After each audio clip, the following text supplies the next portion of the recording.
রাতের বেলা সে মোবাইল দেখতেছে, মোবাইলের মধ্যে সে একটু খারাপ দৃশ্য দেখাচ্ছিল।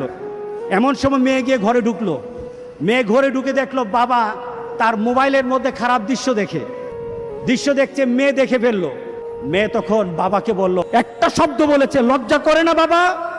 মেয়েটা ঘরে চলে গেল।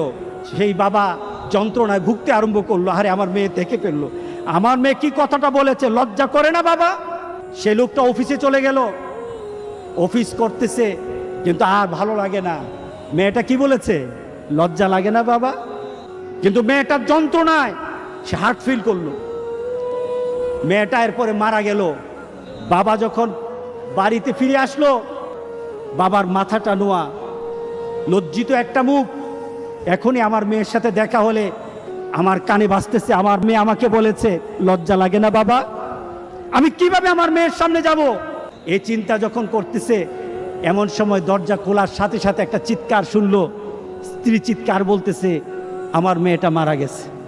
বাবার কানে তখন বাজতেছিল রাতের কথা, লজ্জা লাগে না বাবা? তার জানাজার ব্যবস্থা হলো। মেয়েটাকে যখন কবরের মধ্যে দাফন করে দেয়, কবরের মধ্যে রাখা অবস্থায় বাবা চিৎকার করার কথা ছিল, বাবা চিৎকার করে নাই, বাবা হেসে দিয়েছে। তাকে জিজ্ঞাসা করলো, তুমি হাসছো কেন? আমার মেয়েটা চলে গেছে, আমার কলিজার টুকরাটা চলে গেছে, কিন্তু আমার জীবনের মধ্যে একটা আঘাত দিয়ে পরিবর্তন করে গেছে। যেই নীতিতে আমি আমার চরিত্রকে নষ্ট করছি, আমার ঈমানকে নষ্ট করে দিতেছি, আমার মেয়েটা হারিয়ে ফেলেছি, কিন্তু আমি আমার আখিরাতকে বুঝে ফেলেছি।